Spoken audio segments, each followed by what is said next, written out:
Welcome to the Intersecting Us podcast, where math and life intersect.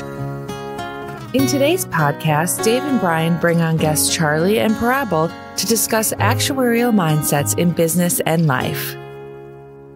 You know, in life, you go through a lot of different paths and do a lot of different things. But one of the neatest things about life is you get to meet new people and you get to be with new people and develop those relationships. Some real close, sometimes they're peripheral, but it's always nice to get to know people. We have a couple guests here on our podcast today. We have Prabal and Charlie. Both of them are in the actuarial field, and Dave's along with us too. But we thought it'd be good to bring them on because we've got to know them both in Intersecting Us. And we thought their stories and their lives and their passions would be something to be kind of interesting for you to listen to. So what we're going to do today is just kind of have an interview and get to know them along with you. So I'm going to start off with Prabal and let you, Prabal, tell them who you are, maybe where you are in your actuarial career, if you want to go with that, your life career. A little bit about your family and maybe a little bit about what you enjoy in your life. All right. Well, hey, everyone. My name is Prabal. I'm from India. I am currently studying in Beloit College in the U.S., so in Wisconsin. It's on the border of Wisconsin and Illinois. I currently finished one of the exams, so I passed exam P in September. And thank you, Charlie. I'm going to be taking exam FM in February. And, coming from India to this country, I didn't really know what I was going to be studying.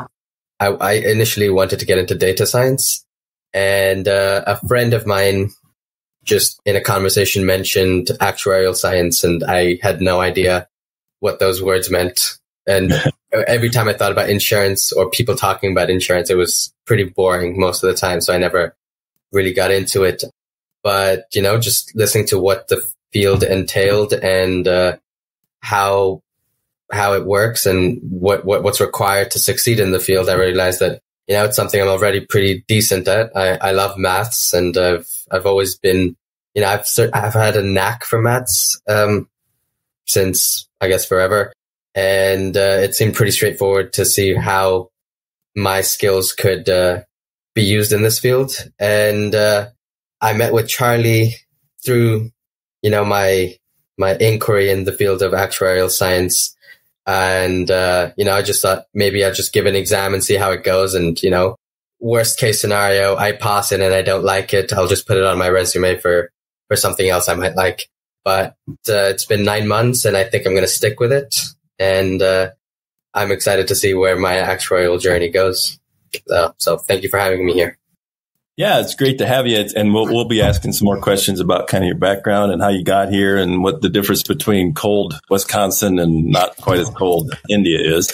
But Charlie, that's one of the things we talked about before we had this. Even we're going to do this podcast. That different divergent backgrounds. Why don't you give us a little bit about what got you into actuarial science and where you hail from?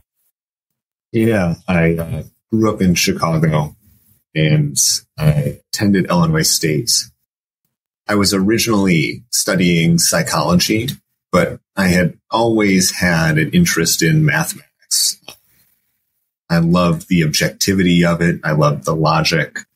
And when I had realized that I was more interested in the professional working world than I was the academic world, I asked my advisor what I could do with someone that was good in math. And like many people who stumble into the actuarial profession, she gave me some good advice. And she said it pays well, even though it's really hard, and the job demand is good. And like Prabal, I figured I'll try it. And if I'm not good enough or it's not interesting, I'll find something else to do. But I enjoyed it a lot. I loved the challenge. I loved the variety of the mathematics. And then fortunately, I got internships and full-time jobs. I worked at State Farm for several years in Northwestern Mutual and got through all of the exams, the preliminary mathematic and theoretical exams and the upper level regulatory applied, how do you take concepts and use them in the real world? And I enjoyed it. I enjoyed the diversity of the work, the complexity of it, the impact in the decision making that we had. And as I got around my 9 or 10 year mark, I continued to want to build my skill set. I think much of studying mathematics or actuarial science is about continuous learning and growth. We're just constantly challenging ourselves, being put in new frameworks. And so I went out on my own and started a company called the Actuarial Development Institute. We're focused on helping young aspiring actuaries get into the profession, actuaries early in their career navigate their professional development and career journey, and working with young, highly capable students like Prabal and helping them get exposure to unique actuarial concepts in non-traditional settings. Yeah, so it's such a different way of getting where you guys are. But one thing I thought was interesting, and you guys already know each other, but the thread that kind of came through what both of you were saying was you both kind of came into it saying, this is something I might be good at, but if it doesn't end up being what I want, I'm okay with that. And I'm willing to do something else. I thought maybe you could talk about that a little bit because, some of the listeners may be dealing with it. Once in a while, we get in a situation in our life where we're kind of just on a train track. And if we don't succeed, we're really in trouble. We have nowhere to go. But you guys came into it and I know, Charlie, you can really talk about that from a psychological standpoint, but Prabal too, maybe we'll start with you. How does that, your mindset of, okay, I'm going to work at this? Because I think it's hard, especially if you're an exam taker, whether it's an actuarial exam or a CPA exam or whatever you're taking, or just exams in college, you can feel like such a failure, no pun intended, I guess, if you don't pass these things. So Prabal, tell us a little bit about how that works in your everyday life, but just as the actuarial science and taking those classes and those tests, how much does it help you knowing that, hey, if this doesn't work, my life's not over. I got other things I can do. I've still got talents and gifts and passions. Yeah, sure. So to be honest, I mean, I can't speak of failing an exam yet because I passed my first one. Yeah. Hopefully I never have to deal with that. But as of now, I'm fortunate enough that I passed my exam on the first attempt itself. So dealing with failure in that setting is something I haven't felt or experienced yet. So I wouldn't be able to talk about that. But in the general sense of, first of all, trying it out, taking an exam just to see how I felt about it. To be honest, I can't say it because I haven't failed yet, but I would say that even if I did not make it in my first attempt, I feel like I would have given it another shot and I would have kept giving it another shot because I just loved the concepts behind just taking those exams and just the amount I was learning from it. And I mean, to be honest, the cool thing about actuarial science for me and what even drew me a little bit more into it was that there were 10 exams. And although that may seem that, at 10 exams, why does somebody have to take so long to just become a credentialed actuary? But the fact that you have to consistently try to improve yourself and consistently learn something new for all those 10 exams, people usually, Charlie did it in 25. By the time he was 25, so like 5 years. But people take at least 10 years to do it. And the fact that you have to consistently and constantly learn something is something that I've always liked about the field, which is why I've stuck to it. With dealing with failure, like you said, if you don't succeed the first time, people don't, they don't know how to bounce back up. But for me, was the fact that I had no experience in this field at all. So I had no fear of failing in the first place because I came with the mindset that I don't know anything in the first place. So even if I do fail, I've learned something in that process. And that I feel like has motivated me to continuously go towards it. And the fact that you have to learn something new is shows that you're always you pretty much don't know much when you're stepping into it. So as long as you consistently and constantly try to, achieve or pass those exams, you're still trying to learn something. So the next exam I'm taking, which is FM, I don't know anything about financial mathematics. So I'm coming in with this new mindset that, okay, I have to learn something new. If I fail, okay, but I've learned something in that process. So getting into this field is, I think, one of the main reasons I've stuck to this field is because it's a constantly evolving field and you have to consistently learn and upgrade yourself in that process. So that's the mindset I've always had, trying to succeed in the first place. So kind of a more of an explorer mindset where you're kind of coming into the brave new worlds or however you want to work that in. But so Charlie, what about you? You said something similar about the idea that, this was something you want, and you actually went a different direction. You obviously got a very non-traditional way of using your actuarial science. So tell me a little bit about that, maybe even about your passion about not working. You did work in a more of a traditional setting in State Farm and other places, but now you're doing something different. And how does that work in? And did you deal with any failure, or were you worried about that? Getting into, I'm not putting you on the couch as a psychologist, but maybe give us a little of the psyche of that. Yeah, I think it's a really interesting question about choosing to pursue actuarial science and just generally the mindset that people have when choosing professions.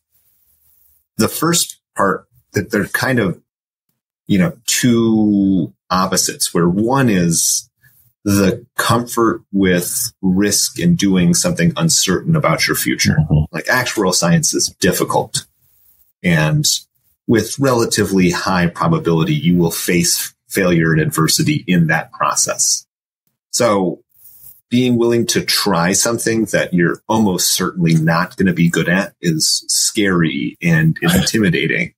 And you need some level of risk tolerance, comfort with discomfort, to be willing to choose the hard path.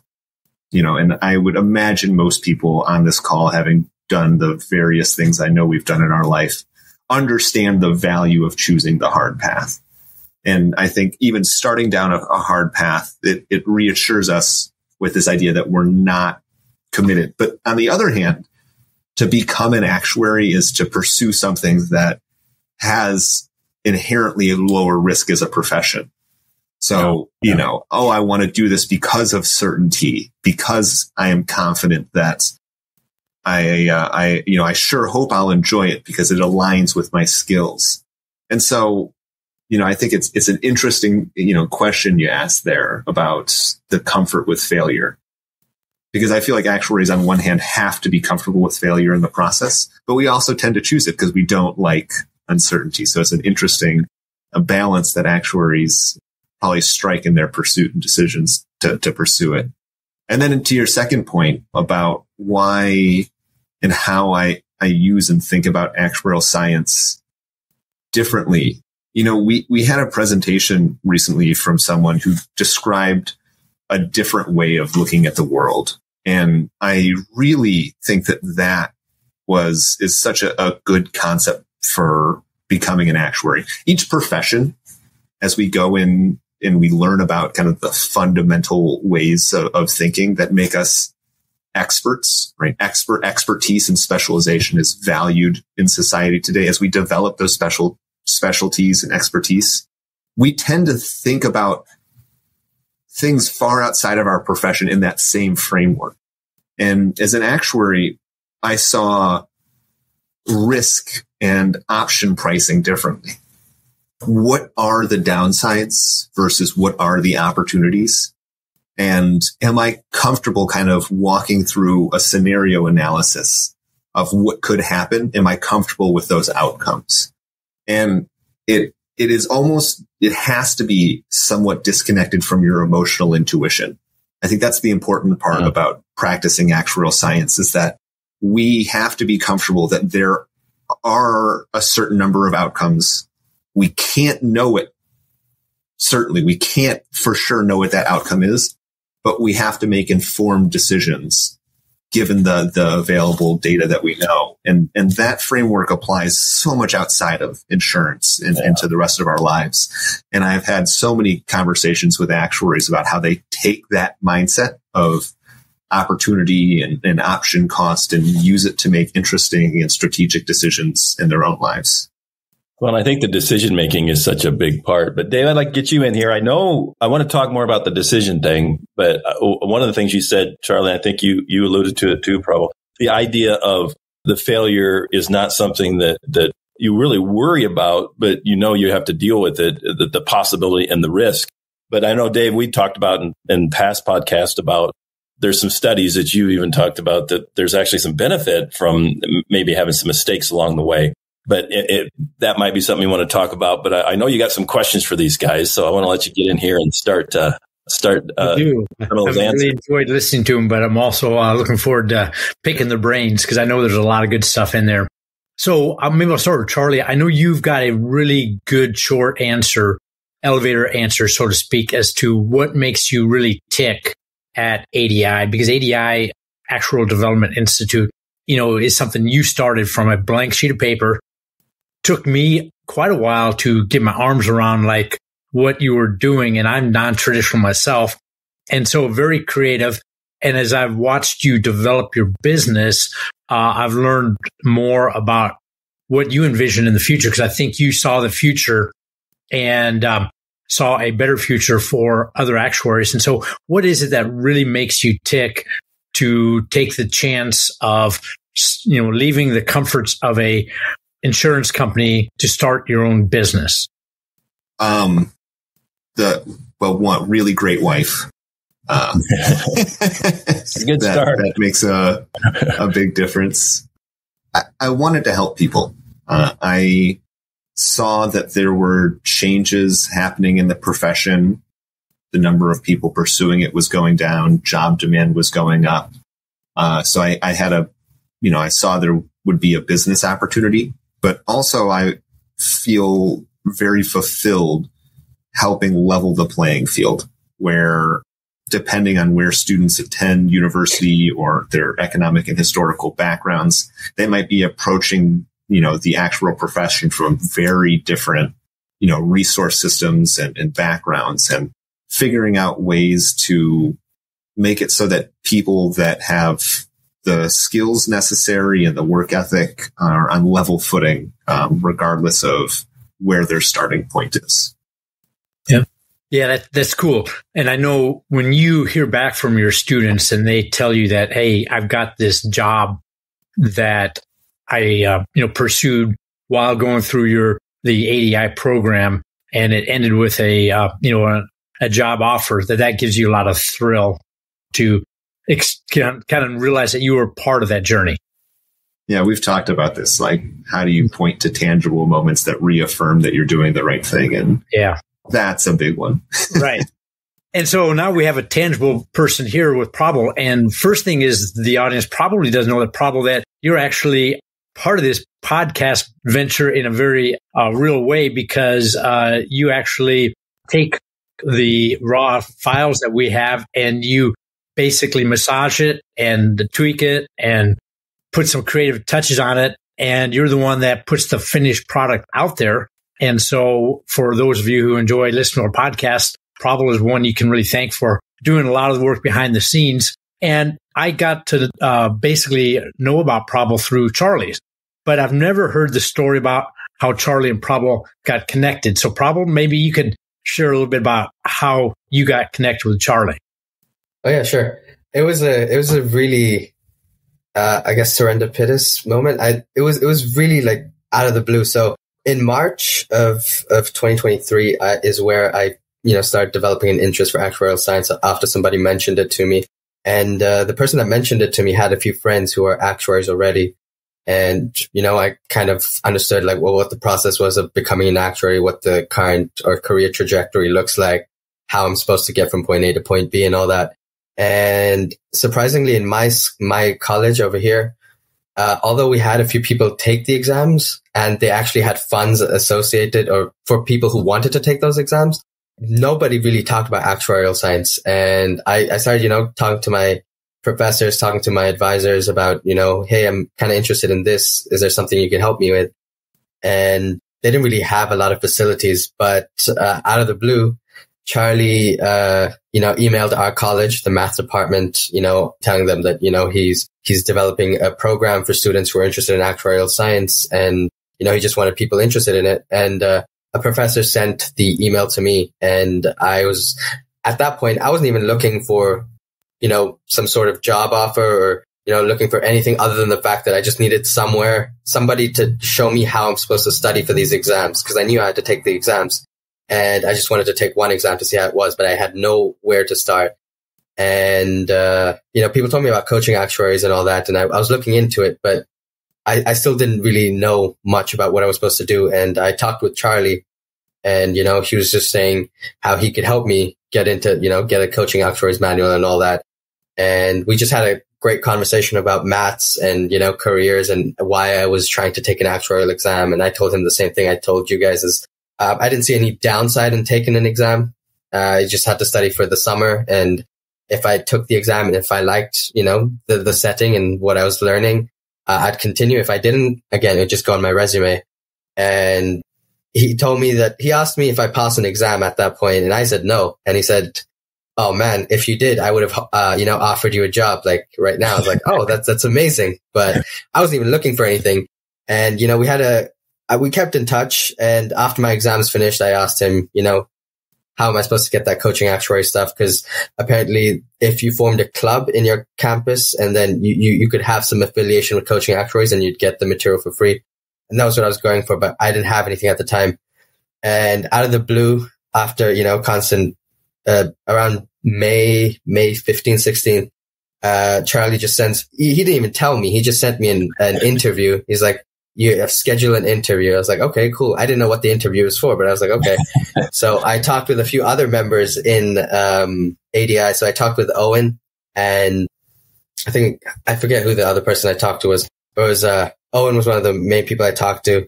And, we just had for me, it was like a conversation. I didn't really take much to it.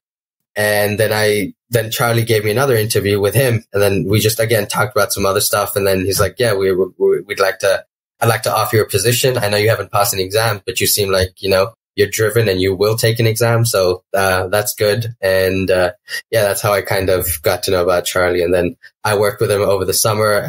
Right now I'm not doing much, but anytime a project comes up, I'll be ready for whatever he has to give. And then that's actually how I met Dave as well. Through Charlie, Dave asked Charlie if he had anybody in mind for some interesting projects that he wanted to start developing. And, I was just eager to do something creative and something new and, learn something new. And, here we are. Well, that's good. And, why don't you talk a little bit? I know you, for the most part, use your experience and thoughts in order to put together the finishing touches on our podcast, but I also know you use a little AI to get you started sometimes. Do you want to talk a little bit about that briefly? Yeah, sure. So essentially what my job, what I do for Dave is, and for the podcast in general is, I take the podcast and I listen to it myself. And what we try to do is make sure that obviously sometimes people don't want to listen to a 30-minute podcast or even listen to 30 minutes in one stretch. So I try to find bits and pieces and find places where, the topic changes or I can, find a brief pause. So if somebody just wants to listen to this specific part of the podcast and it has one specific thought process, I have to, snip that out and put a chapter to it. And I do it for as many chapters I feel like the podcast needs. And, so my job is to listen to it and see where the thought changes, and wherever the thought changes, I take whatever, I see what we've been listening to and what I've been listening to. And then based on what I've been listening to, I summarize that and put it to, ChatGPT to come up with a few, I obviously give it some prompts, but then I ask it to come up with a few titles for that specific chapter. So AI has been very helpful. So I don't have to try to reinvent or come up with super creative, chapter titles or even podcast titles. I just put it on ChatGPT, tell them what the podcast is about, and it kind of just gives me what I want to hear. And I have it gives me 5 to 10 different suggestions, and I just pick one, see what's the most accurate. And that's how ChatGPT has been pretty helpful in making my work a little bit easier. Well, cool. So Charlie, I know that you've had a lot of experience in your day as an actuary. Basically, if I understand, you were a lot on the asset side. So now I'm really switching gears a little bit, right? I did work in investments and modeling. I don't know if I would describe myself as but I certainly had a pretty good exposure to it. And I know that that's led you to be able to not only, do things as an actuary for an insurance company, but you use some of those skills to advance some of your own personal businesses that you've got, some of your investments. And I'm just curious if you can share what are some of the skills that you feel like you learned as an actuary that's allowed you to start other business ventures that really have to do with finance? Yeah. It's one of those things where pretty much any actuary, if I showed them, here are the tools I've built or the methodology that I'm using in my personal business, they would understand it. Like there's no complexity. There's no insight. I didn't derive some new formula or have some objective measure that no one had ever thought of. If anything, I think it's familiarity and comfort.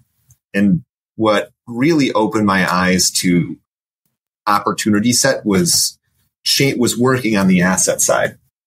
So most actuaries can relate to this, but if you're not an actuary, most of what actuaries do is we look at something called contingent liabilities, meaning stuff that may or may not happen that is bad. It's a liability. It's a cost. You could get in a car accident. You could get cancer. You could die. Your business could be disrupted.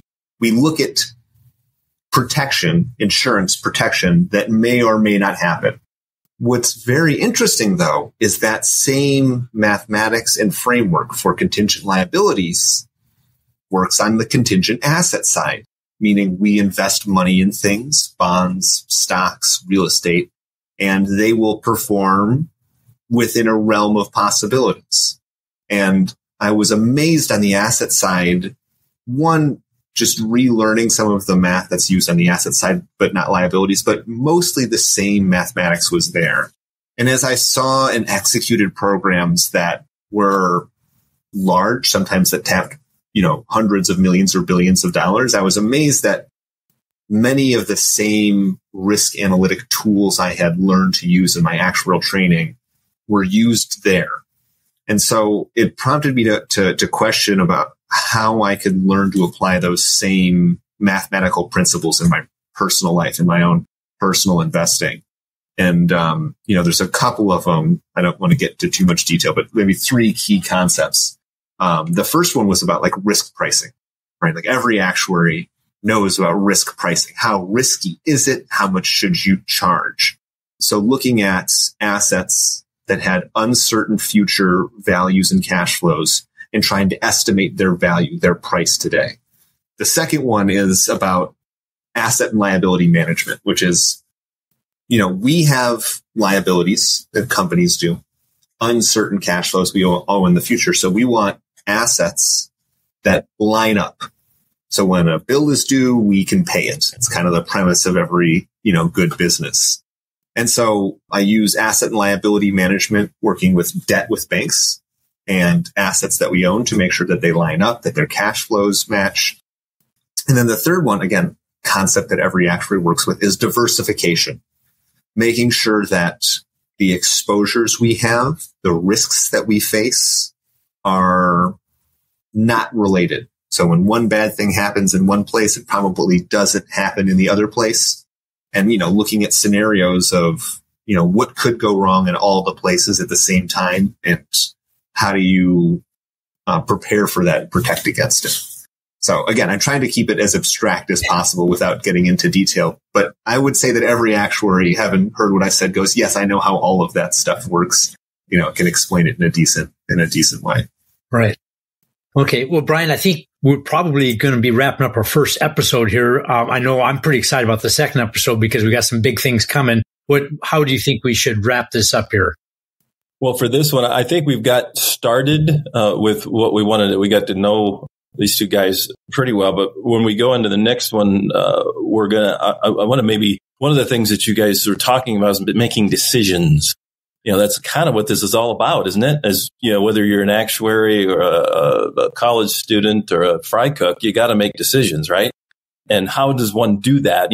We ended that pretty well there with Charlie talking about some of the same mechanistic ways of making decisions kind of go across different types of disciplines. And so that's kind of what we'll be getting into, I think, in episode 2. So, okay. And I know, I'm really anxious to hear the philosophical discussion about free will, determinism, and stuff between you and Charlie. So that will be good. And we can talk a little math history as well. Yeah, that sounds good. I know those will be a couple big topics. So be ready. I'm going to do my absolute best to bring math into the discussion. Yes, that is your job, or if you so choose.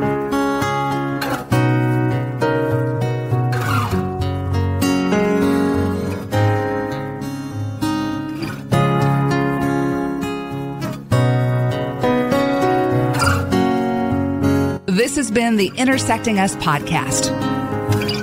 To further engage with Intersecting Us, go to intersectingus.com.